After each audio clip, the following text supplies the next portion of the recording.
Good afternoon, everyone. My name is Don Seitz, and I am very pleased to play Master of Ceremonies for the Empower 2021 pitch competition.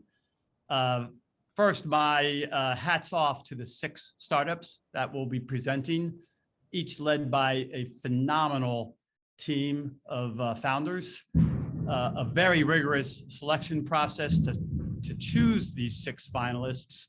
And then each of the finalists met with a couple pitch coaches and mentors, and hopefully there was all kinds of benefit to that effort. My hat's off also to the 3 judges of this afternoon's session, Daniel, Emmanuel, and Maria. More from them as the pitch competition proceeds, because they will be asking the questions following the presentation by each of the founders. And then they'll convene to deliberate and to pick the winners. As everyone knows in the audience, the prizes are substantial. And I want to thank Mastercard, the law firm Mintz, and the financial advisory firm EisnerAmper for their significant generous support in order to allow these prizes, as listed here, to be offered to the top 3 winners, including a substantial $100,000 prize to the grand prize winner. So with that, no further ado, I am very pleased to introduce Elite Energy, a clean energy technology program that provides clean power for those who are constantly on the go, affiliated with Delaware State University and founded by Dr. Jalal Hayes. Hello, Jalal. Hey, how you doing? Thank y'all so much for tuning in, and thank y'all for your time. So first off, I want to say I am Dr. Jalal A. Hayes. I'm the founder and CEO of Elite Energy, where our goal is to make clean energy accessible with portable power. And essentially, we in a time where camping and off-grid, it is now emerging and is at an all-time high. But the difference is we got technology involved. We want to share our experiences with our families and friends, and that requires a substantial power. But here's the challenge. There's an inefficient power supply in regards to generators. What I'm talking about is diesel power generators. And on top of that, they're loud, can be heavy, very expensive to maintain. And also in today's time with climate change, it is toxic to the environment. And that is where we come in as Elite Energy.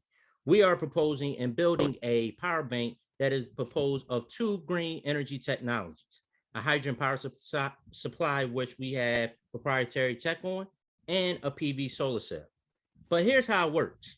So essentially we have the sun and it's shining on a PV solar cell and it provides electricity throughout the day. But at the same time, there's an electrolyzer with water that is going through a water splitting method. That method is splitting oxygen and also hydrogen. That hydrogen goes into our proprietary storage, which during the nighttime when there's no solar, it is being released to a fuel cell that provides electricity, thus having continuous power day and night. The impact of this solution is very quiet, very lightweight, and minimal maintenance fees, and is also eco-friendly. And if you can see, the dimension is going to be a briefcase as we prototyping right behind. Now, we already know there are some power players out there. But out at Elite Energy, we promise we're going to have a maximum power output, faster charging speed, high storage capacity, with a half of the form factor size, with a competitive price, and again, low maintenance costs. And we can guarantee that with our U.S. patent granted of hydrogen technology, which I developed throughout my time. And it is that particular technology, it is very safe and low combustible, meaning that we can provide same price, but more value over time. Now, the market we're going to touch is the RV market. And we believe over the course of 5 years, we can capture at least 10% of the market share, which is $67 million in the Northeastern region. And we're going to do it in 4 ways. We got partners with RV manufacturers, direct through our website and Amazon, indirectly retail wholesale through our distribution centers, as you see some of the few here, and also sub-licensing our proprietary technologies for companies that are interested in going their hydrogen route. The traction we have so far is first place winner in the best startup for Startup 302, which back in Delaware, which allows us to establish partnerships in Delaware. And we were lucky enough to invite it. And we're currently working on our SBIR Phase 1 grant. And we couldn't have done it without our astounding team. Of course, myself, I have about 10 years of clean energy experience in the hydrogen sector, both for storage and production. My CTO has about 8 years experience with the manufacturing and also product management, particularly working from Nissan. And also our advisors has about 40 years of being in the industry, which allows us to connect to our key partners. One, as you probably see, which is housed in Wilmington, Delaware, which is DuPont, where I had the lucky enough to get mentors as well as expert advice on how to manufacture and produce this technology. Now, here's our timeline to get the market. We're looking at a $70,000 rate, $700,000 raise for over 6 to 12 months, because we want to hit the ground running for our working prototype. But of course, of 3 years, we need to have about 9 to 10 million in order to get the market. And the use of the capital majority is going to be from our research and development with 3 key hires. That is our 3 engineers that you see here, as well as that will help us get it throughout the 6 to 12 months and help us with the working prototype, brand awareness with the marketing, and SG&A for daily operations.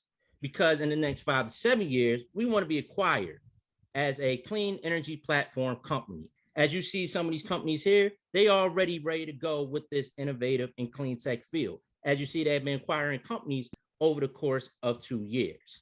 So if you don't remember anything, just understand this. We have significant growth potential, an innovative and disruptive technology to the power bank market. We have an outstanding team with industry expertise and have key relationships.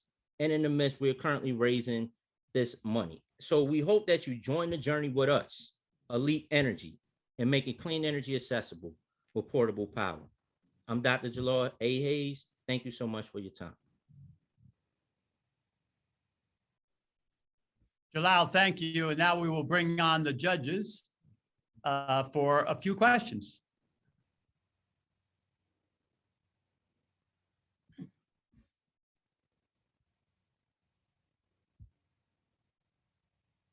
Go ahead, judges. You can go in any order you wish. Hi, Jalal. I'll kick us off. My name is Maria Valeceras, founding partner of Steel Sky Ventures. Very impressive traction so far. I really love what you're building. It's very timely in the market. I was wanting to dig in a little bit into the exit strategies. I saw you have identified several exit opportunities. You've identified other companies that have exited into the space. What are the exit multiples that you're seeing, and how does that factor into how you are preparing to finance your company during the journey to IPO? Sure. So in regards to the exit strategy, what we found is if this is, of course, you said a wonderful time, and a lot of companies are going to consolidate. That's why we looked at the M&A route. In regards to that's why we want to get into market in a very fast but timely manner, because we know that although we hope to do IPO, we know that we're probably going to get acquired, but specifically for our competitors. In addition, with hydrogen in the mix, we know that people are looking at that specifically. You saw Cummins, that in a sense we're going to probably be acquiring. We're open to that. Thank you, Jalal, for that presentation. Certainly, my question is around production. Have you made any inquiries or any roadways into what your prototype could look like and the cost of producing those?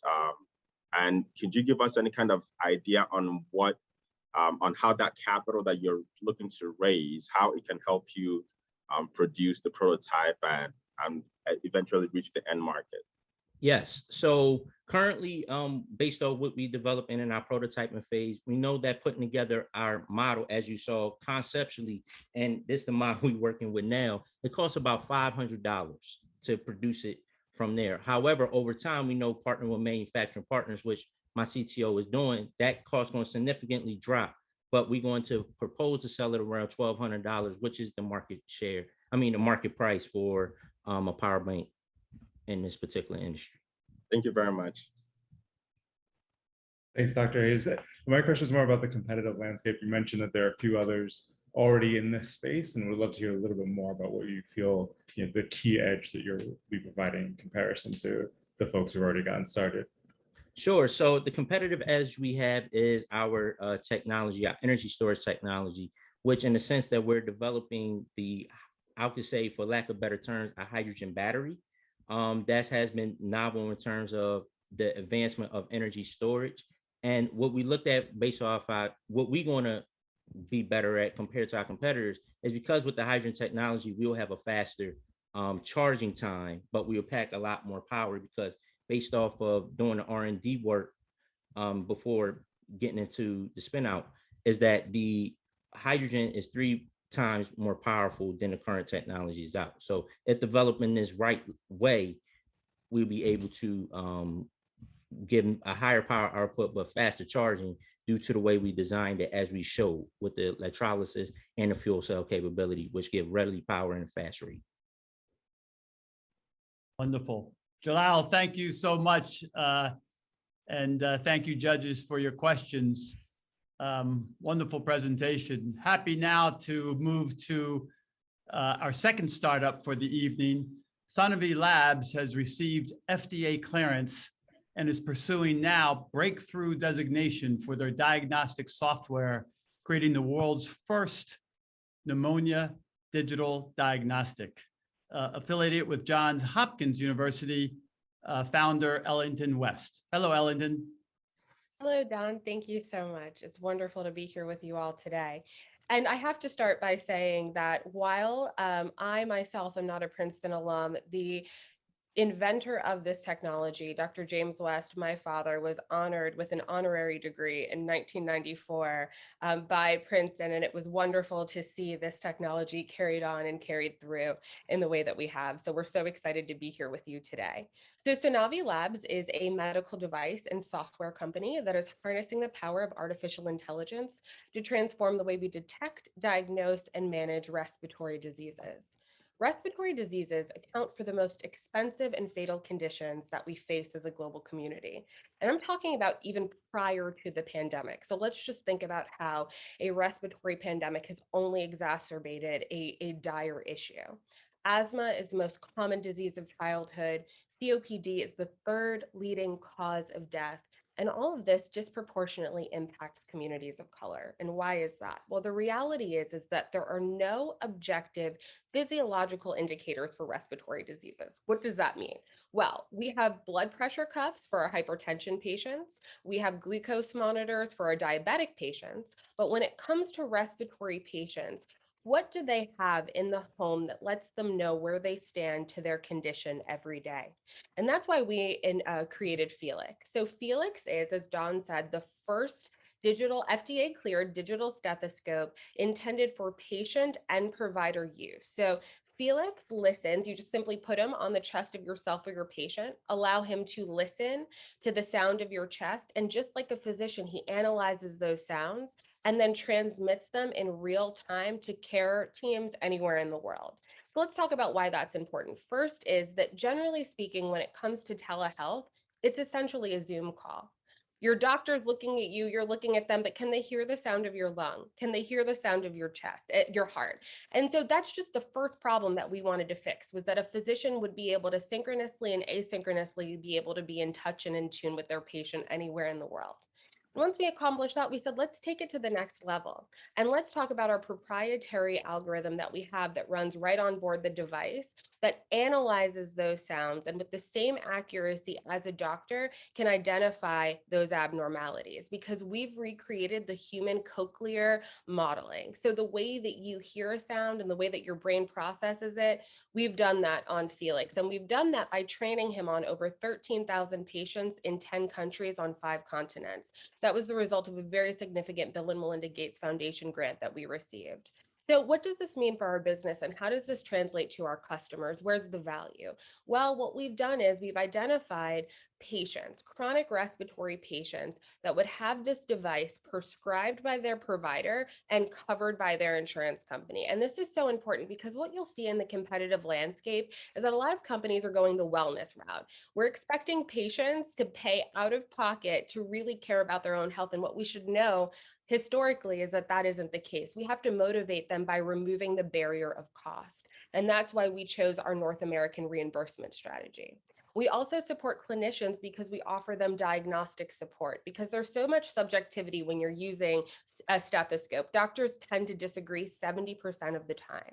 So for us, we wanted to add another layer of diagnostic confirmation. And of course, for our community health workers, where we have lower skilled clinically trained people who want to be on the front lines, but just need the confidence to make the judgment call for their patients. So for us, how are we getting to about $300 million in revenue by 2026?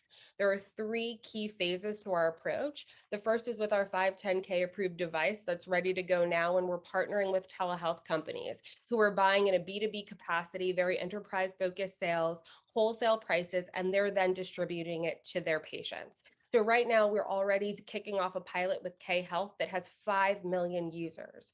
From there, we take that pneumonia diagnostic that we just submitted to the FDA, which is a no X-ray claim, meaning that Felix can diagnose pneumonia with the same accuracy that you would get in running an X-ray.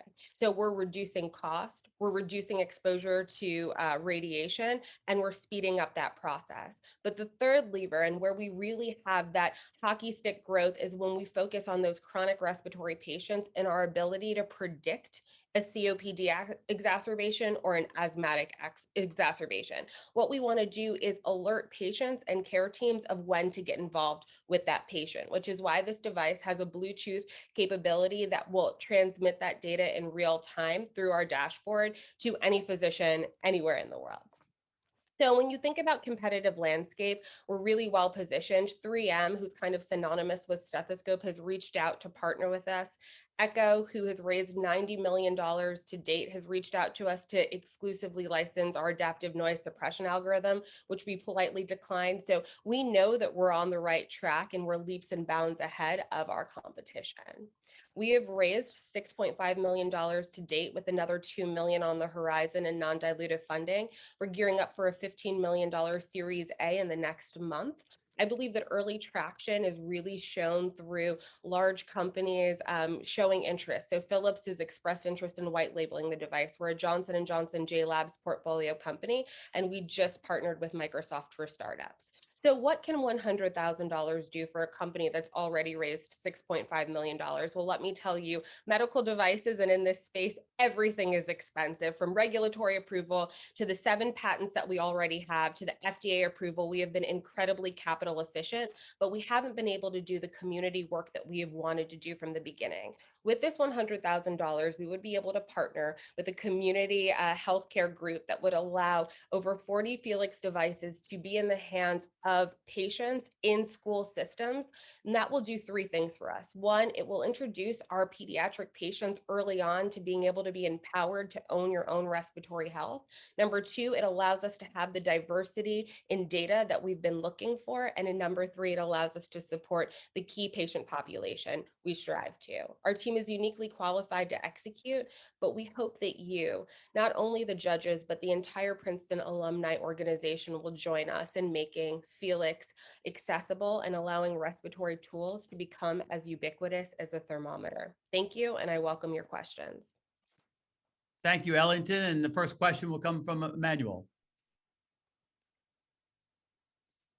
You're on mute.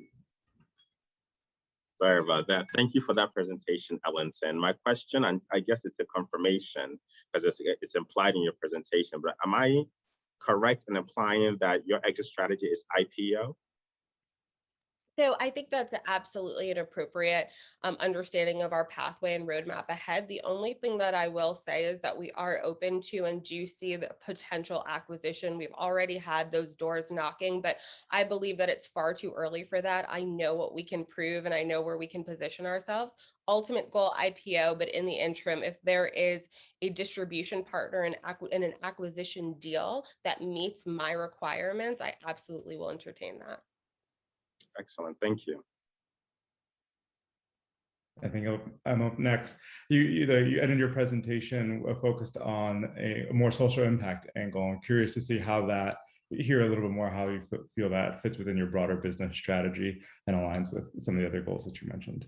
Absolutely. Thank you for that question. And what's interesting for us is when I started this company, we were actually focused on global health and community health workers really being the conduit of of getting this technology out and into the hands of the people that need it the most. We were met with a very disappointing reality when it came to venture capital investors, as well as even some of our social impact entrepreneurs, investors, simply because we had to do, I think, well in order to do good. And so for us, that strategy was pushed out longer than we had hoped and what we wanted. So what I'm able to do now is pull that in a little bit closer, because what we're seeing is people knocking on doors and showing up and saying, how can we utilize this technology today, right now, in our own backyard? Because I initially thought that this was a global health problem, but when I know that children in Baltimore are 3 times more likely to die from asthma than any other patient population, the alert and the alarm is in my own backyard. So we had to figure out how we could make those partnerships.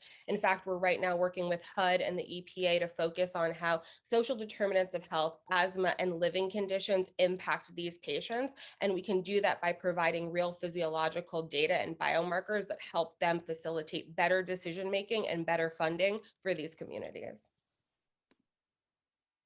Thank you. This is great. I love that you're making this accessible globally. And just thinking about the number of diverse populations that will be using this tool and the number of data points that you'll be able to collect, have you thought about how you may monetize this very valuable information?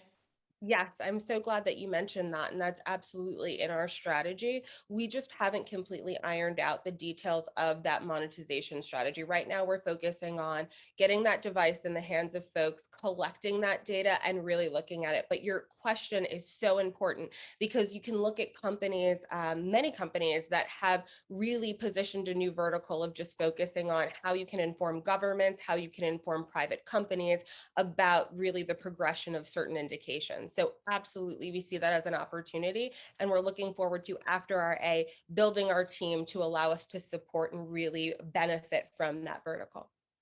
Well, thank you. Thank you. And thank you, Ellington. Great presentation. We will be following up with you for sure. And just a comment before we move on to the third startup. A couple of folks in chat have asked for contact information of the founders, and we will absolutely be sharing that information so that you can reach out to them directly. It's now my pleasure to bring on a company called Moving Analytics, a telehealth provider of virtual cardiac rehab programs, developed and affiliated with the Stanford University School of Medicine and founded by Adi Adesanya. Adi, how are you? Very good. Thank you, Don, for that introduction and for the opportunity. It's a pleasure to be here, see lots of familiar faces. So I'm Adi Adesanya, co-founder and president of Moving Analytics, and today I'll be telling you about our work in preventing heart disease. So every year in the US, we have 3.5 million people who have an acute cardiac event. This includes people who get heart attacks and heart surgeries. One of the things you may not know is that 40% of those people will get a second heart attack within 12 months. And that is a huge problem, not just for the patients, because there's a high risk of them dying with each heart attack, but every heart attack costs the health insurer $30,000 per event. So if you think of the average health insurer that has 10,000 people a year that gets a heart attack, 30,000 times 10,000, and by the time we start to multiply that, with the readmissions, that's on average a $500 million problem per customer. And so this opportunity really kind of struck us, and we felt it was important for us to do something. So cardiac rehab is a service today that's available for patients who get a heart attack. And the goal of cardiac rehab is to help those people with the lifestyle changes they need to make so that they don't get a second heart attack. And research shows that when people do cardiac rehab, they cut their chance of getting a second heart attack by almost 50%. They live longer and they have better outcomes. But the problem today is that less than 20% of patients in the US actually do cardiac rehab because there are very few rehab centers that are close enough to them. In addition to that, there are other barriers that prevent patients from doing it, including the high copays, the long distances, having to take time off work. And so this is what really motivated us at Moving Analytics to create our first product, which is Move-In. So Move-In is an evidence-based virtual cardiac rehab program that allows people with heart disease to do their rehab completely at home through a smartphone application. One of the things that's unique about our approach is we licensed a proven home-based cardiac rehab model that was developed at Stanford called MultiFit. And we licensed it from Stanford. We have an exclusive commercial license to the program for 20 years. And we also recruited a team from Stanford into the company to help us build out the program. So on my team includes Harsh and myself, who are the co-founders of the company, but we have researchers and clinicians from Stanford, Kaiser Permanente, and the Mayo Clinic, who are actually full-time on our team and are helping us to build this product. We've also raised $11 million in venture capital to date, and one of our investors includes the American Heart Association. So that's huge validation for the work that we're doing. So kind of getting into how our program works and the business model. So our business model is as a healthcare provider. So Moving Analytics is structured the same way a clinic is structured. We contract with the health plans as our customers. So the health plans are primary customers. And after we contract with the health plans then push our product or our program to the hospitals and the cardiologists in their networks. So once the patients get a referral, so the way the program works in terms of just the day-to-day is, after a patient has a heart attack, they get a surgery, and upon discharge, the cardiologist will refer them to cardiac rehab and give them the option to do cardiac rehab at home through Moving Analytics. Once the patient signs up to do it, we will ship the patient a care kit that includes our app, a physical activity tracker with a heart rate monitor, a blood pressure cover scale, and some other devices for them to monitor their health. Every patient is then connected to a coach who's typically a nurse, and that coach is going to be the patient's point of care for the rest of the year. And that coach creates a personalized care plan for that patient that also takes into account their social determinants. At home, the patients are using our app to self-manage their care. So doing things like, looking at the education, tracking the vital signs, logging the symptoms, interacting with the coaches. And so the patients use our app as the primary way for them to just kind of figure out what they should be doing for their cardiac event every day. In addition to that, we provide 14 one-on-one telehealth sessions between the coaches and patients. And during the sessions, this is where we're providing a lot of emotional support, a lot of education, helping patients really build those lifestyle habits that they're going to need to avoid getting a second heart attack in the future. We also do remote monitoring based on all the data we're collecting from all those devices. I'm using that data to identify patients who are at high risk of getting a second heart attack. And we then intervene and work with the patient's cardiologist to make sure that we can resolve those issues so that they don't become a full-blown emergency. So by implementing our program by delivering cardiac rehab this way, what we've shown is that we've quadrupled the cardiac rehab participation rate in our typical customer. We've really sure that we can cut readmissions by half for most of our customers. Patients have much better outcomes, they've been living longer, and we're improving the quality metrics of the health plans as well. So in terms of our pricing model, we charge $2,850 per patient. That was our program. We bill, so again, if you remember that our customers are the health plans and we're structured as a provider, all of our reimbursement is done through reimbursement claims. So we file reimbursement claims the same way any clinic would do so.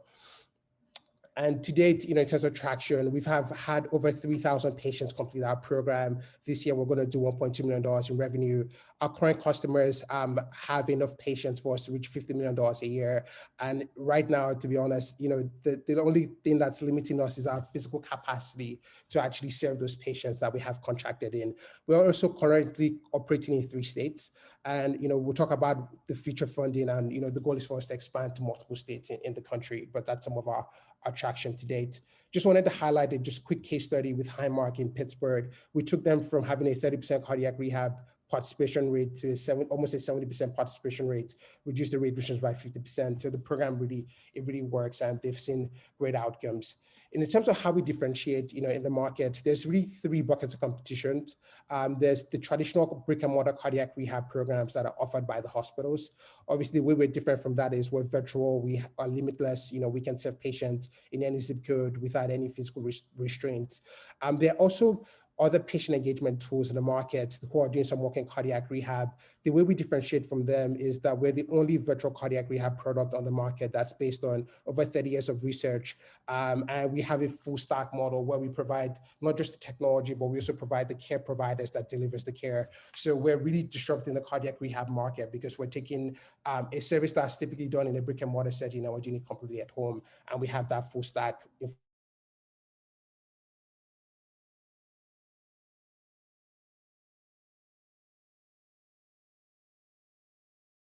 for that round of funding is to help us really grow from 3 states to the rest of the country. In terms of exit, I know you guys are investors and you're thinking about how am I going to get my money back. So, telehealth is a hot market right now. You see all the M&A activity going on in the market. But we think where we are really differentiated is that there's currently no company that's really owning the cardiovascular space. There's a lot of companies in diabetes and the other industry, in the other verticals in healthcare. So we are building a company to be the premier company that's in cardiovascular prevention. And we've also been fielding lots of M&A conversations with lots of different acquirers, including some of the larger health plans, some of the national health plans. We actually have an LOI from one of them, and we're exploring an opportunity there. We also have the device companies, people like Medtronic, who have those cardiac devices, but they're looking to differentiate their products by adding services on top of that. So we think that the options for getting an exit through acquisition are plentiful. So just want to recap that, cardiovascular disease is the leading cause of death globally. Cardiac rehab is a proven way to reduce that.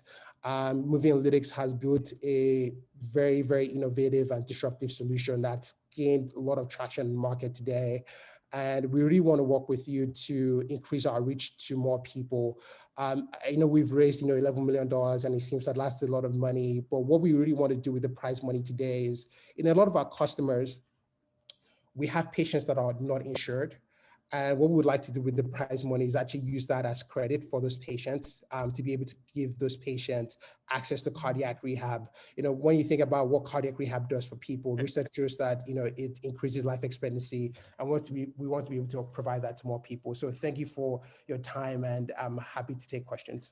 Yeah, let me jump right in, Addie. You were a little bit over time, but thank you so much. Moving quickly to the judges, please. Thanks so much, Addie. My question is around your marketing and partnership strategy. Health plans that kind of notorious for taking really long times to make decisions, and so curious about what that strategy is for you. Yeah, so health plans are structured state, by state. So every state has insurers, and so our go-to-market right now is focused on 3 states: New York, Illinois, and Pennsylvania, and we're contracting with all the health plans in those states. And then those health plans, once we contract with them, they actually go and educate the hospitals and the cardiologists in their network, because they have a very strong motivation in terms of trying to reduce their readmission costs.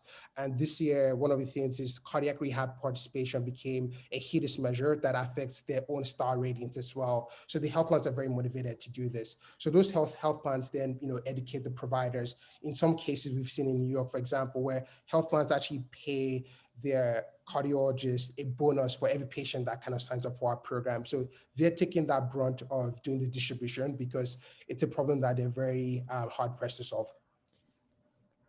Ade, I had a question around driving compliance with the patients. There's a lot of things going on. People are doing Zoom at home, work. How do you make sure that they drive compliance? Because that's directly related to your ability to stay represented by the insurers. Yeah, that's a great question. So one statistics I want to give you is that 80% of our patients actually graduate from the program after 1 year. So they stay in the program for a full year and they graduate.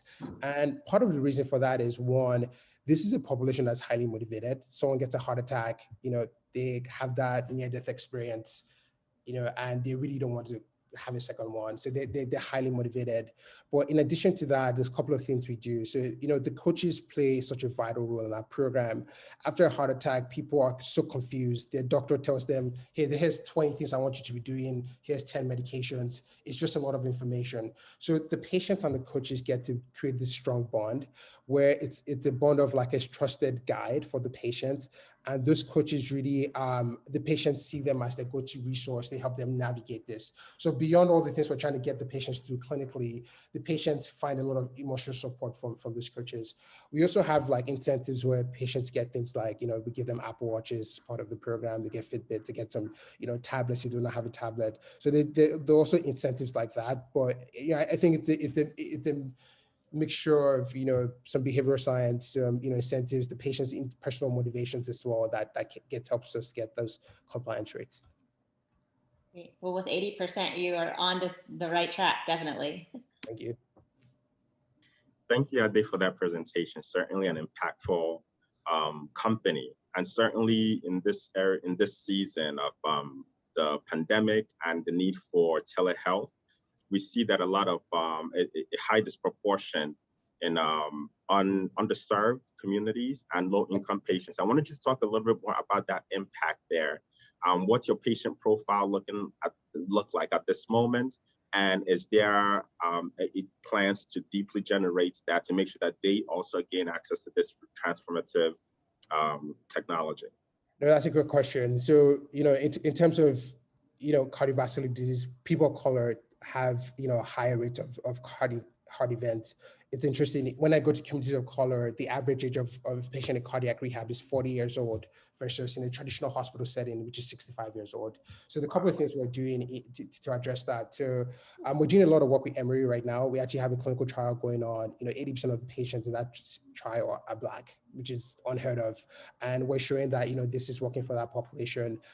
We're also right now working on a partnership with the Association of Black Cardiologists on a model that's not just focused on heart attacks and preventing second heart attack, but a model that's actually focused on how do we prevent heart attacks in the first place? So how do we get people very early on to start working on things like reducing the hypertension, the cholesterol, and things like that. So there's a lot of things we can do there. And I think for me personally, I want to use the proceeds from this competition to really focus on, how do we get our programs into more underserved communities that, a lot of people may not be insured. And it's like, how do we give them kind of like, subsidize the cost of the program for them.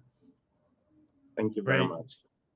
Thank you, Adi, and we look forward to hearing the results of some of those efforts to address those underserved communities for sure. Pleased to move to startup number 4, Sayenza Biosciences, which is developing the industry's first fully automated platform for the processing of liposuction fat, the largest source of adult stem cells. Affiliated with the University of California, Dr. Derek Banyard. Hello, Derek. Hey, how's it going? Thanks for having me.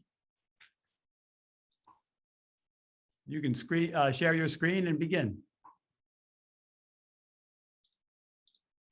Did you know that fat, we're talking love handles, the inner thighs, or even that pesky double chin is the largest source of stem cells in the body? Hi, I'm Dr. Derek Banyard, and I left plastic surgery residency to found Sayenza Biosciences, where we are harnessing this liquid gold for limitless aesthetic and regenerative medicine applications. I'm sure most of you are familiar with fat grafting to the butt for the Brazilian butt lift, but did you know that adipose stem cells are currently being explored for the regeneration of heart tissue after a heart attack, the restoration of nerves after spinal cord injury, and the regeneration of bone after disfiguring cancer surgery, just to name a few? Problem is, how does one get from this liposuction canister to an injectable therapeutic? Traditionally, a surgeon would have to lug a centrifuge into the operating room where they would load fat in syringes, then wash, clean, and spin the fat. Now, there are newer devices on the market that facilitate this, but there still requires further downstream processing and filtration before one gets to this injectable therapeutic. This is all problematic because it's time consuming, requiring up to 2 hours of processing. There are multiple steps and manual input that increase the risk of contamination, and it distracts the surgeon from the patient because he or she is focused on the processing. At Sayenza Bio, we are developing a multifunctional, patent-pending, reusable platform that involves single-use disposable cartridges. It processes the fat in about 15 minutes and is fully automated, allowing the surgeon to focus on patient care as opposed to the processing. Compared to current processing methods, pilot studies demonstrate that our device produces an injectable therapeutic with improved cell recovery, enrichment, and activation of critical stem cell populations needed for healing and tissue regeneration. The platform we're developing offers unparalleled benefits in the market. The traditional fat processing method and some other simple devices are useful for fat grafting or transfer. And there are newer devices on the market that are designed to produce an injectable therapeutic. But Sayenza Bio is developing the industry's first platform that is multifunctional and useful for both.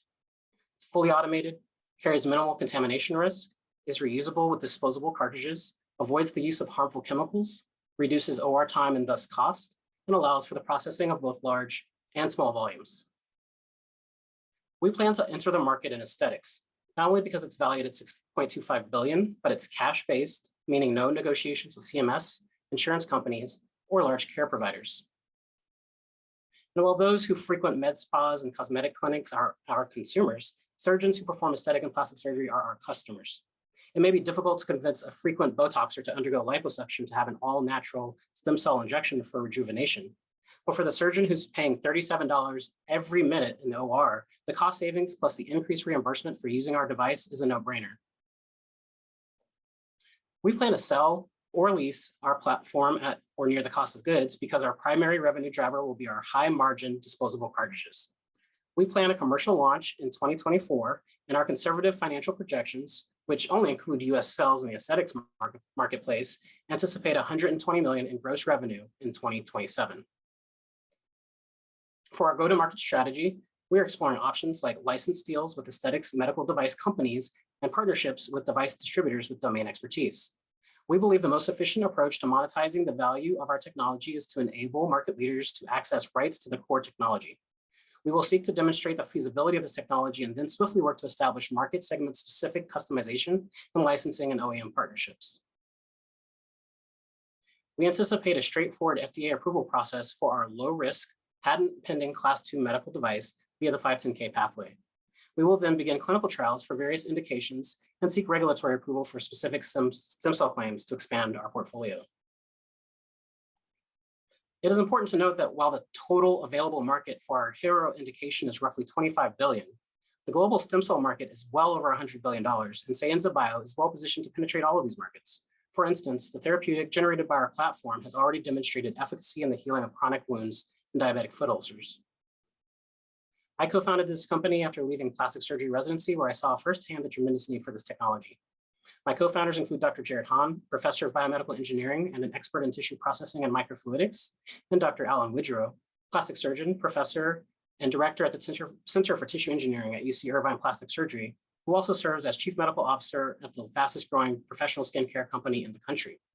But we also understand the importance of regulatory affairs and quality assurance, and have assembled a team of experts with over 75 years experience who have been involved in over 100 successful 510(k), IDE, and de novo applications. We have partnered with Dr. Siamak Aga, a Cambridge University trained plastic surgeon in Newport Beach, California.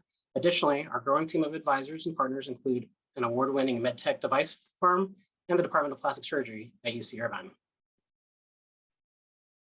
We have published in the top journal for plastic surgery with a second manuscript that was just accepted for publication. We have recently received awards from MedTech Color and UC Irvine, and the CEO is recognized as an international leader in adipose stem cells. To date, we've been awarded about $95,000 to support our efforts. We are currently raising a pre-seed round of $250,000 in non-dilutive funding via grants and competitions, because we feel that completing our proof of concept design and testing is the next major milestone that will catapult us past our competitors and position us well for a strong seed round. Winning $100,000 from the Empower competition today will allow us to hire an engineer and set up our quality management system, which are critical to achieving this milestone.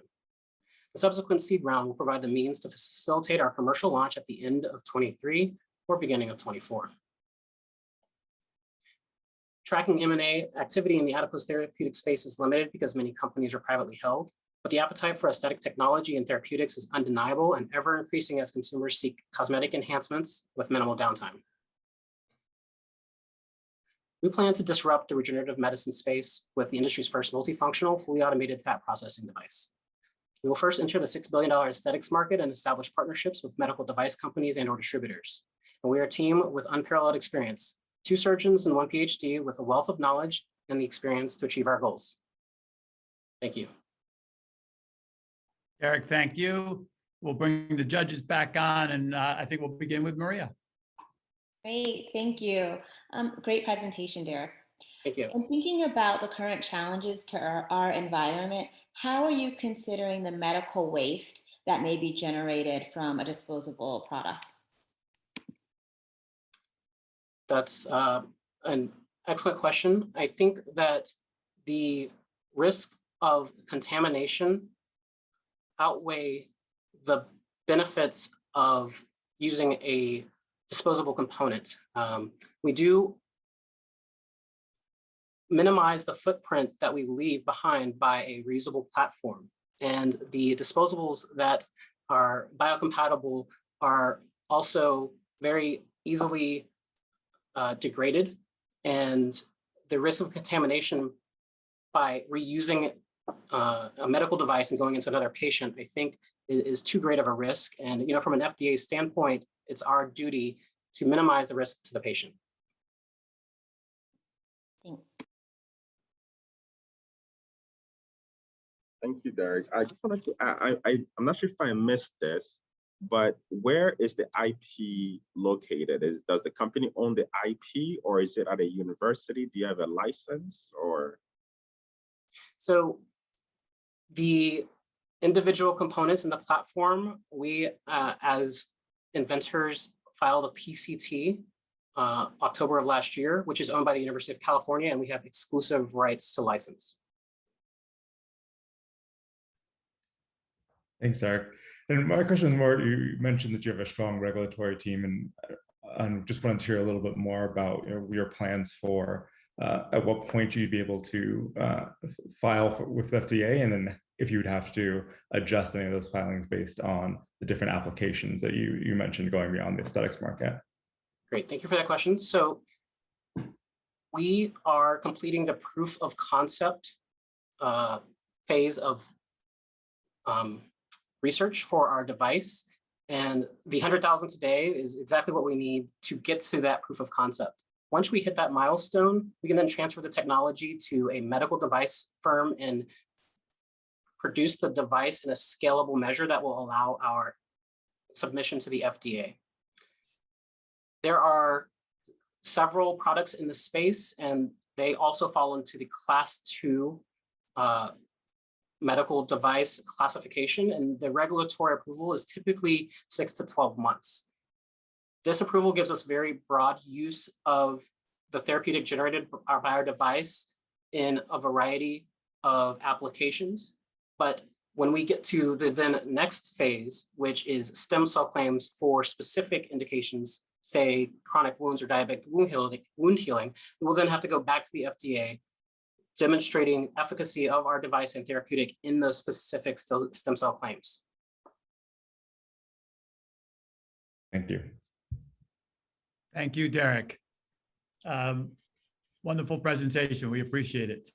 Thank you. Moving on now to a company called Rubitection, which is building a skin health and care management tool that improves the detection, the risk assessment, and the care management of dermatological and vascular conditions, affiliated with our friends over at Carnegie Mellon University, Dr. Sana Gaspard. Hello, Sana. Hi, thank you. Thank you for the opportunity. Can you see my screen? We can. Okay, wonderful. I'll start. So my name is Sana Gaspard, and I'm the CEO of Rubitection and the primary inventor of its technology. I have a PhD in biomedical engineering with a specialization in medical device development and commercialization. Rubitection is a medtech company that's addressing a global healthcare problem known as bed sores by providing caregivers with a low-cost, early detection tool. My vision is to make our solution the global standard tool for skin health assessment around the world, to improve access to care, reduce the racial disparity with skin health assessment, and to save the lives of vulnerable patients like Superman. Or in this case, wealthy actor Christopher Reeves. He was actually paralyzed from his neck down, survived for 9 years thanks to the best healthcare he could afford, until he developed a bed sore. So severe, you could see all the way down to his bone that he would lose his life. Early detection could have saved him. And he's not alone, because bed sores affect or kill twice as many people as car accidents every year, affecting 2.3 million people, killing 60,000 of them needlessly. This is because if you can detect it early, you can prevent it from developing. However, early detection is very difficult. The early diagnostic test is manual and unreliable. It also is affected by things like the color of the patient's skin, making people of color, independent of their race, at over 2 times higher risk of developing the most severe cases of the condition that can range from amputation, sepsis, which is a full body infection, and death, while costing the US healthcare system $11 billion in 1 year alone, a cost that facilities are now responsible for paying if the condition develops within the facility. And this is not minor, because you can have one patient who has more than one bed sore at a time, and each bed sore can cost on average $43,000 to treat. In addition to having to pay direct treatment costs, facilities are also penalized up to 3% of their total annual Medicare revenue. With the at-risk population, generally the elderly, reaching 80 million by the year 2040, this is soon going to be an avalanche of costs and a huge healthcare problem for families. Even the wound care experts agree, an early detection tool would be priceless. We're addressing this need with the Rubitection assessment system. It's a patented optical device that allows any user to detect the early signs of inflammation as skin redness is developing. When used in clinical practice, the device is placed onto the skin where it shines light into the skin. We measure that signal back and provide support around risk analytics, care management, and telehealth when used in a home care setting, allowing any caregiver, whether they are a healthcare professional or consumer, to have the data they need to save lives, save time, and save money, while allowing healthcare facilities to increase their Medicare revenue by shifting costs away from expensive treatments to low-cost early detection and increasing detection on admission so they can get payment for that cost. In terms of where we are today, we've raised $1 million in pre-seed funding. We've used that to develop a proof of concept functional prototype, as well as clinically test it on patients in nursing homes. Our results indicate that we can detect that early sign of redness with a 96% accuracy. And the data that you're looking at is actual data on white skin. We can also do the same measurement on Asian skin as well as on white skin.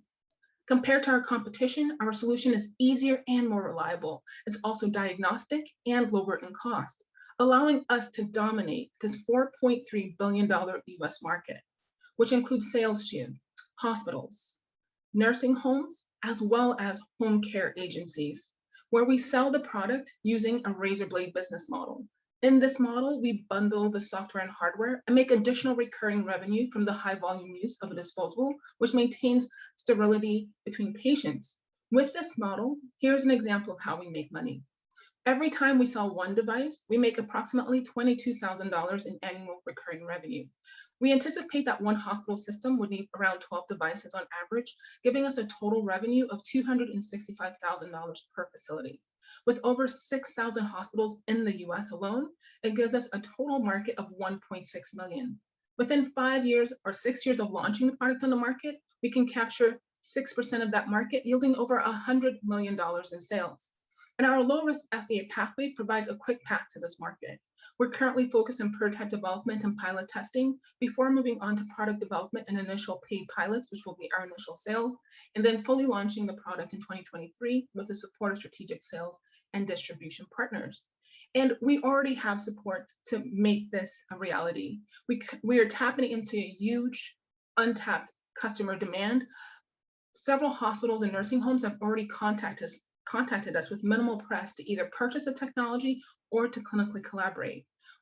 These will be our initial clinical partners and paid pilot sites. As we grow and launch on the broader market, we plan on working with strategic sales and distribution partners, all of whom here on the screen have already provided letters of interest because we're meeting a huge market void and where the market is currently headed. And primarily also these large corporate partners currently have solutions for prevention or treatment, but nothing really in the early detection space. As this market grows quickly with the aging population, even larger companies not traditionally in the space, like Procter & Gamble, recently evaluated us among 4 companies to be their next billion-dollar brand. And it's important to note that in this market space, these large corporate partners innovate through acquisition. Just in 2019, there were several acquisitions in the space, including one of our primary competitors, the Leaf Healthcare System, which is a solution that's not even diagnostic. Rubitection's team includes myself, I'm the inventor and CEO, Dr. Hines develops our custom algorithms, and Michael Schilling supports prototype design and fabrication. We've surrounded ourselves with experts in the field, most notably Dr. Joyce Black, who's the current vice president of the National Pressure Injury Advisory Panel that sets the international and national guidelines for care and prevention, as well as Margaret Halstad, who's a VP of Health Economics and Access, who in our conversations with her, she's indicated if our solution was available today, her company would be looking to acquire us. As a team, we are dedicated to getting our solution on the market to reduce costs and save lives. When we looked at the broader impact of our solution, we realized that bed sores were really just the beginning. By applying the same technology to other healthcare conditions, from diabetic foot ulcers, surgical wound monitoring, or dermatological applications like rosacea, psoriasis, eczema, early skin cancer risk assessment, we can increase our market to over 36 billion, allowing us to position one day for exit by one of the large wound care companies or to IPO. And so today we invite you to join our revolution to reimagine skincare based on data-driven analytics. We're currently raising a $2 million seed round. We have a lead investor and around 30% of that round committed. If we win this competition, the funding will go towards this round to support technology development and pilot testing. And so far, we've already made progress on these milestones in terms of working on our next prototype, engaging with our FDA breakthrough application, recruiting additional clinical partners, as well as engaging with commercialization partners like UCB that explored our solution for their dermatology application, and Sompo, a Japanese insurance company, which recently gave us a $25,000 innovation grant as they manage hospitals and nursing homes in Japan and realize this is a problem that they need help with. Thank you, Sana. Yes, I hope you guys will be able to join us in doing well while doing good. And you can always learn more at rubitection.com. Thank you very much. Emmanuel. Mute. I apologize. Thank you so much for that presentation, Doctor. Well, my question is around production, especially with the pandemic. A lot of natural resources that go into producing high-tech products have become scarce. And in the slide that showed your competitors and your final projected cost to the end user or to your customers, it showed that you're quite cheaper than the competitors. Have you done any kind of analysis to sort of like update, or is that the most recent projection of what it would cost for your product? Yes, yes. The short answer is yes. Because we are currently in the process right now of talking to manufacturers. So right now we have a functional prototype right here, and we are doing the pilot testing to transition into product development and manufacturing. So we're currently talking to manufacturers right now. So the data that we have is up to date. Thank you. You're welcome. Thank you for the question. Thank you so much for the presentation. My question is more around the customer use, and you mentioned that it's fairly straightforward. But just curious of what the educational component is. How long do you anticipate it's going to take someone to, either a provider or someone in a home setting, to learn how to use the device? We are designing it to be easy to use and comparable to the manual test.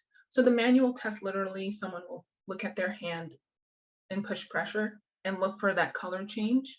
And darker skin tones, it's very difficult to see that. You just can't see it. You can't see where the redness is. You can't see, like, if you push on it, what's happening. But given that it's used in a clinical environment where there's not a lot of time, and this is basically the whole test, we are designing our system to be comparable to the same time. So the measurement takes on average 5 to 10 seconds. And it's really a simple device to use. Essentially, you take the device and place it on the skin and apply pressure, and you're done with the measurement. One barrier to adoption, physician adoption, is getting the patient information into the patient record in the EHR system. So how do you plan to seamlessly integrate with the multiple EHR systems in the 6,100 hospitals that you're planning to service? So great question. So the EHR market is broken down pretty much into 3 major players. Epic, the other 2 are eluding me right now, but there's 3 major players. 10 years ago, that would have been an issue because they didn't talk to each other, they didn't play well together, and every hospital had a slightly different setup. But given today, there are several APIs. Some of them have development apps where you can develop an app that plugs into their EHR platform, and it's actually easier now. And this is the time in life it's been the most easiest to integrate with EHR, because they all are realizing they need interoperability, and there are people developing solutions that need to get the data into healthcare systems. So our plan is to, for the top 3 that pretty much have like 80% of the market, to develop those APIs that our system can plug into their system, and then also have the same thing for home care, where patient could be using it at home and it plugs into their hospital's EHR. Perfect, thank you. You're welcome, thank you. And thank you, Sana. Great presentation. I'm now pleased to introduce our final presentation of the evening by 2 of its top executives, Dr. Phil Adonkor and Matt Cristaldi of grid discovery, which automates the site discovery phase of microgrid development, enabling unparalleled scale and efficiency. Gentlemen, take it away. Awesome, thank you. So I will share my screen.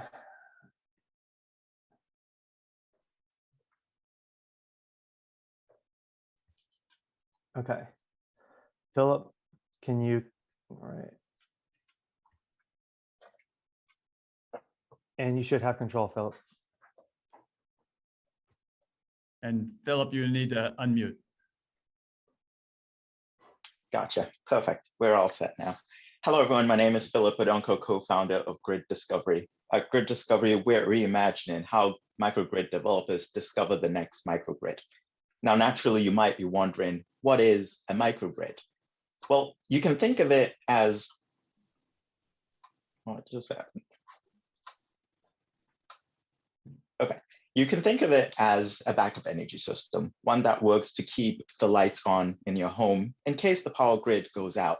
Something that unfortunately we're seeing a lot more often these days thanks to climate change. But unlike, say, a backup generator, which you can put pretty much anywhere, the economics and scale of microgrids means we have to be a lot more strategic about where we place them. And herein lies the problem. You see, the process of situating a microgrid is not trivial. It is, in fact, a complex process requiring lots of data, analysis, and skills to get right. And that's the problem. The tools we have right now were not built for this process, and that makes it really slow and cumbersome to use. We at Grid Discovery understand this struggle, and we're working to bring some elegance to this complexity by developing an intelligent decision tool that automates the microgrid discovery process.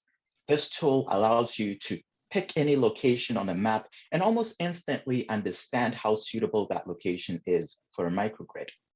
How are we making all this work? Well, like with most things, we're starting with data. But the way we differentiate ourselves is how we build on this data using our energy models to extract powerful new insights. Insights which we then pass into our proprietary recommendation engines that are able to recommend different locations to us.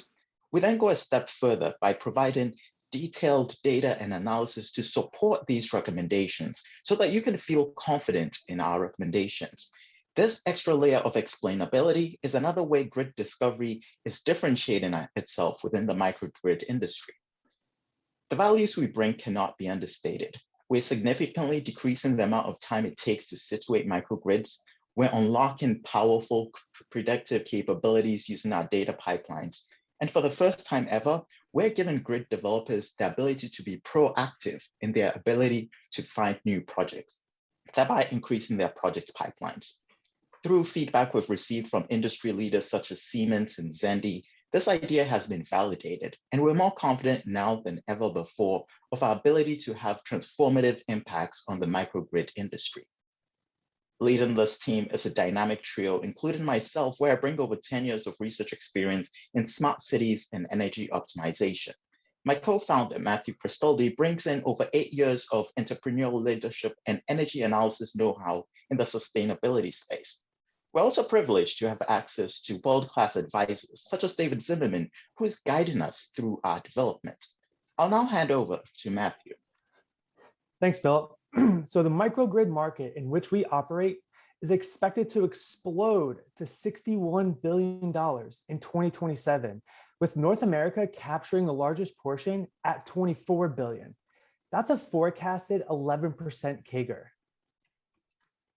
Fueling that growth are three factors: resilience, economics, and sustainability. In terms of resilience, how many of you lost power this summer due to excessive heat and more recently, Hurricane Ida? I know I did. Well, the US experiences so many power outages that it costs the country $150 billion per year. So solar panels go where it's sunny and microgrids go where there are power outages, which is everywhere. Now, our model is dual approach. We're currently building relationships with developers so that we can offer our platform as a SaaS model to, one, help these developers identify new opportunities, and two, earn us recurring revenue. In addition, we will offer technical and product expertise to city planners for a one-time consulting fee. We're planning to launch Grid Discovery early 2022. And our first approach is going to be focusing on those key states that have pro-energy incentives and policies, just like California and New York, New Jersey. And second, we're going to leverage our key connections in that state, in those states, so that they can help us penetrate that market. We know that we have competitors in the grid optimization space, but we have developed a model that we feel differentiates us in terms of initial project discovery, placement, assessment, and optimization. Right now, we are building and designing our MVP. In the upcoming months, we'll leverage our industry connections and get additional feedback, all while we gear up for our seed round and product launch.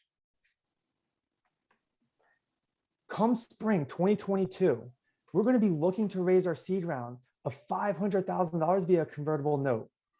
Majority of that funding is going to go towards key personnel hires like software engineers and data scientists who can help optimize our product launch.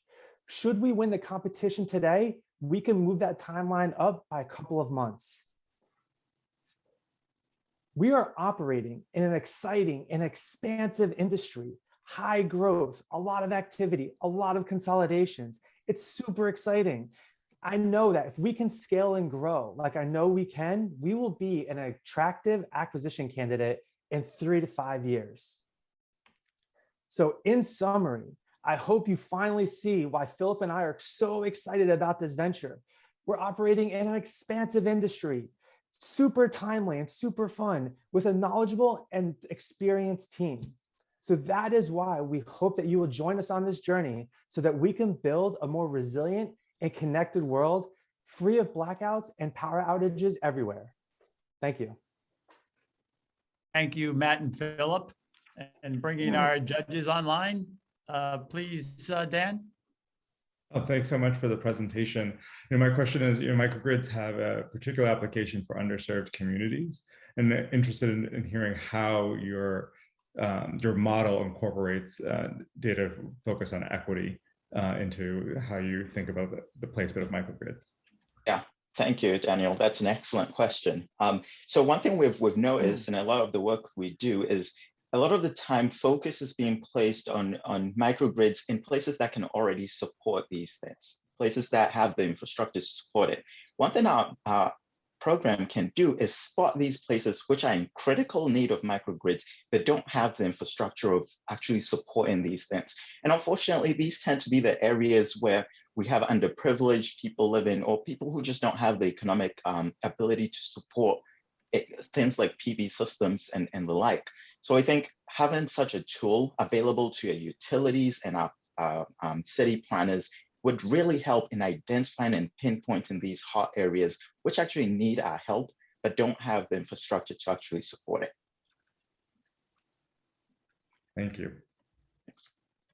Philip, you talked a little bit about receiving positive feedback from Siemens and other larger players in the market. Can you share a little bit about that feedback and some of the challenges that they think that you may have in moving forward with the solution?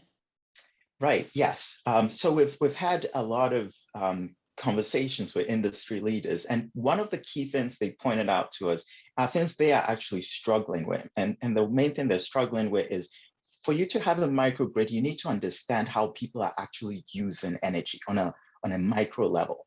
Now, they don't really they're not that nimble to be able to access all these little types of data sets. Now, that's where we actually come in, and that's one thing that excited them. It's our ability to use research and our energy models to actually simulate a lot of these things. And we'll definitely not get 100% accuracy, but what they're excited about is the ability of our models to actually get close to estimating them.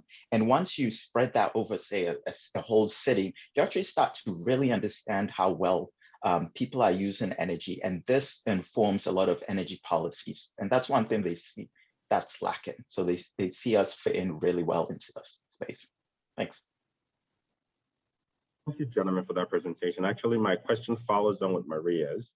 and it touches on your revenue model, the SaaS model. So a city or a developer contracts with you on a monthly basis, but at some point their project gets completed, or at some point their jurisdiction gets completed. So talk to me about the sustainability of your revenue model and how you look to grow it moving forward. Great question. Thank you, Manuel. So I don't know if you recall, but we're taking a two-pronged approach to this, and it's specifically because of what you just said. So the first one, we're looking at consulting with city planners. Now, the idea for that is we understand that most cities are not going to need more than, say, 1 or 2 microgrids at any one point. So we know that's not a recurring source of revenue for us, but we still want to address those areas. The real key driver for revenue for us are the microgrid developers. These are the people who are tapping into new markets and are building multiple microgrids around the country and even globally. Now, they would have multiple teams that would need access to our software to help them identify all these suitable locations. And that's where we think our recurring revenue model really shines. Thank you very much. Thank you. And let me add my thanks as we conclude the presentation portion of the pitch competition. I'm going to ask now for the judges to exit this Zoom meeting and convene in your private session. I will be joining you in a minute.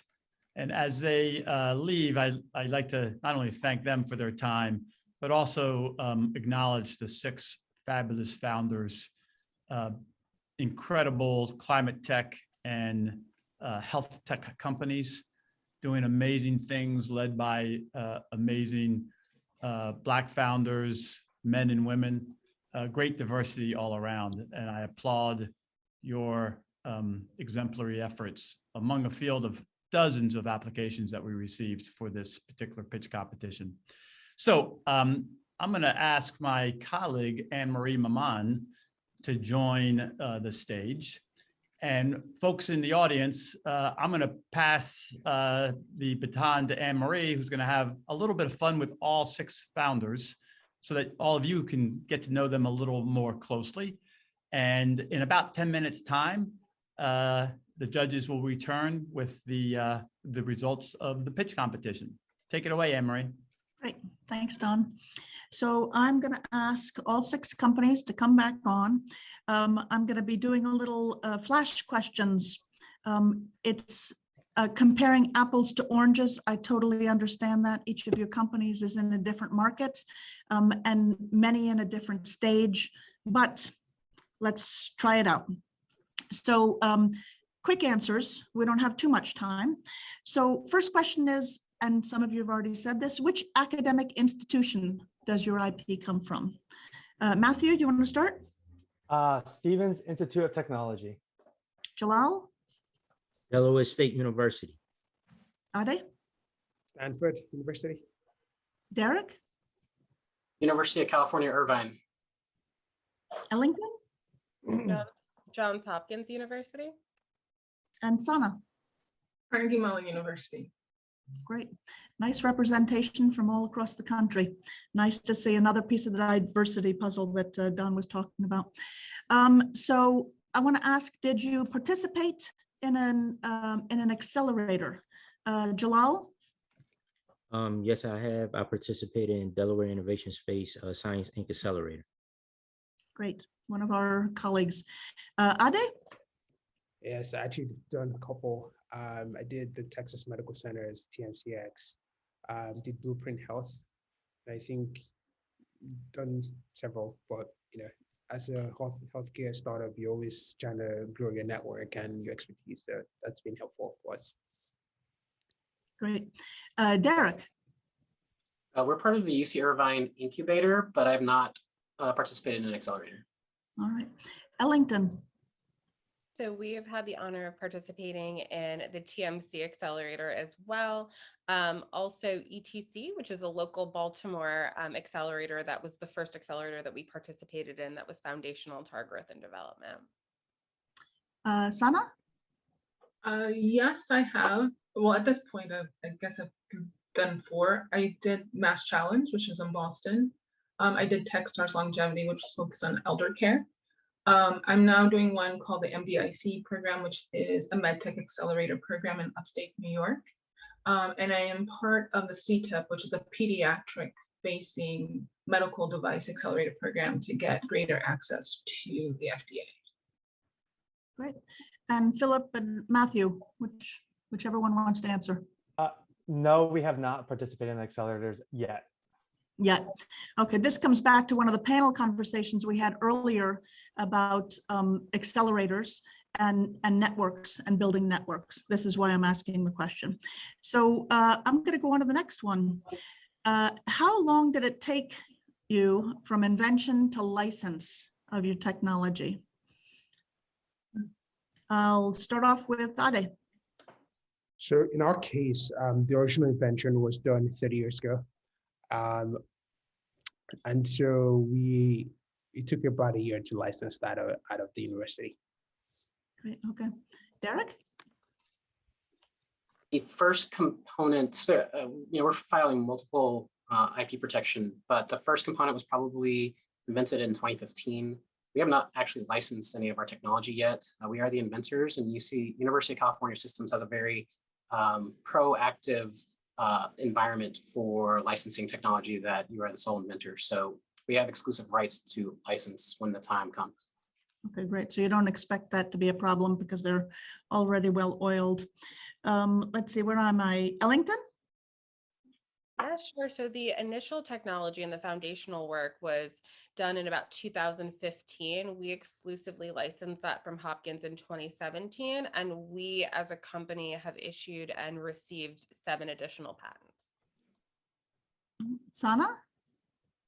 So I'm the primary inventor of the technology, so I developed it for my PhD research. So essentially, once I graduated, at the point I was graduating, is when I negotiated the license with the university. So there wasn't really a time frame. It was okay. I proved out the fundamental science, built the prototype, did initial testing, and then decided I want to translate it. And then I did the license with the university, and it maybe took a year, but I think that was primarily because we had to negotiate with another university where I had a thesis advisory member who was from a different university, but otherwise it would have been pretty standard because the university has a fixed document. You can negotiate like 2 or 3 terms, and that's it. That's it. Okay. What about you, Philip? You want to answer that? You're on the academic side, or Matthew, whichever one.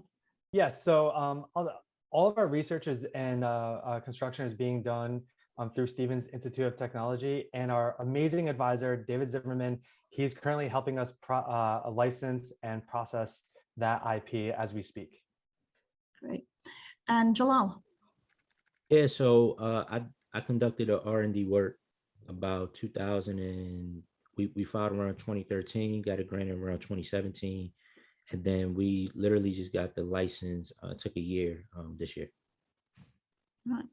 So a range, but it sounds like from at the licensing part, it's around a year average. Of course, it depends on everything, but around a year. I wanted to ask a couple of questions around your funding journey. Again, Flash. Grants. How much did you receive in non-dilutive grants, and where did you get those grants? Let me start with Derek. You're on mute.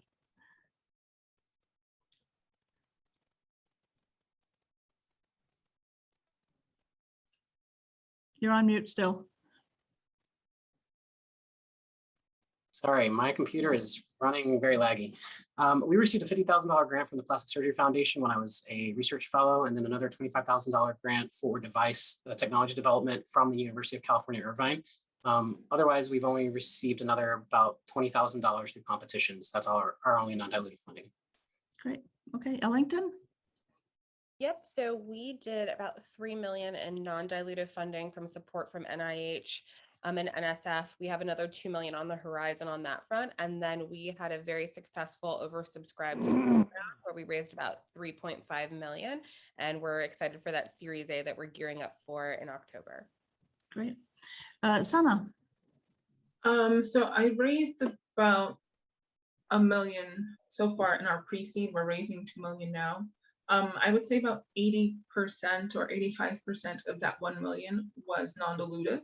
Most of it came from, I would say half of it came from SBIR grants. So we got our first phase 1 SBIR grant, which supported the initial scale down of the technology from a manufacturing standpoint. So my PhD thesis device was like 2 feet tall. And people were like, we don't believe you can make this a small little thing. And I was like, let me show you. So the NSF grant supported that. And then we got an SBIR grant from NIH, which supported the initial clinical testing. And we're in the process of applying for a few more. And then the other half of that, non-dilutive 1 million came from like competitions and et cetera. Great. Where am I? Matthew. So we haven't raised any funding to date because we've been successfully been able to bootstrap through Stevens our research and our construction, but that's allowing us to gear up successfully for our seed round in a few months. Great. Jalal, you're on mute. Oh. Likewise, so we've been bootstrapping for this year. We won some funding from a competition earlier in April. But then this whole time I've been bootstrapping, then we gearing up for a SBIR grant by December. And Ade. For us, we didn't raise a lot of non-dilutive. In the beginning of the company, most of our non-dilutive capital was about 300,000, and we raised that through business plan competitions. But we were fortunate to be able to kind of get into the venture space and just raise more dilutive funding, I guess. Great. And I think I see that the judges are back, almost back. They're coming in. So I'm glad I was not the one who was making the decision. I'm sure it was a hard decision to make, and we do have 3 prizes going out today. Let's see, Don, you want to come back in and take it? There you are. I'm going to come back on screen and see what goes next. I'll hand it off to you. Fingers crossed, everybody. Well, I'll just provide a real quick preamble. Great,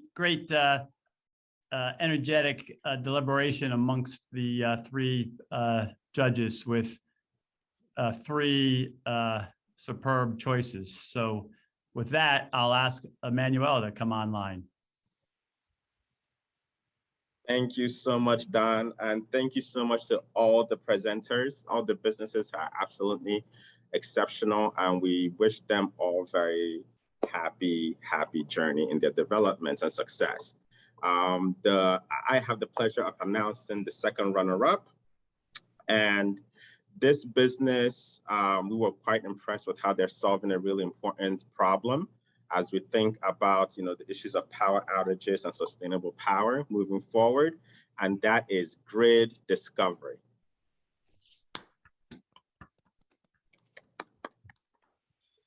Well done, Grid Discovery, Matt and Philip. Congratulations. Thank you very much. Yes, thank you so much. Thank you. You're very welcome. And now moving on to Maria to announce our first runner-up. So our first runner-up, we're really impressed with how you see the market, how you thought about your go-to-market strategy, your payer strategy. These are very sophisticated channels to navigate within our healthcare system. And you just did an excellent job of really understanding how to win in this marketplace. You're far beyond any competition in this space. And so I'm really proud to announce that Moving Analytics will be our first runner-up. Adi, congratulations. Thank you so much, everyone. This is a big week for you. You also got married. Yeah. Well done. Thank you. Congratulations. And with bated breath, we turn it over to Dan. Well, thanks everyone. Thanks so much to all of the presented companies. We were impressed by everyone with the clarity of vision that we saw with this company, the relevance to the time that we're in, and the progress that they've made, and the commitment to doing well by doing good, as we say it at Mastercard, is why we chose Sonavi Labs as the grand prize winner. Thank you so much. This is so exciting. This is such a wonderful opportunity. Thank you all. I'm so honored. Thank you. We're excited for you, Ellington, as well. Plus, again, my thanks and accolades to all 6 fabulous founders. So, to everyone in the audience, as Anne-Marie shared with you just before we made these exciting announcements, we'll all exit the Zoom, go back to Whova, and either go to the speed networking link, or if you're meeting with some venture capitalists, go to the roundtable link and join the particular tables. Thanks so much. Thank you.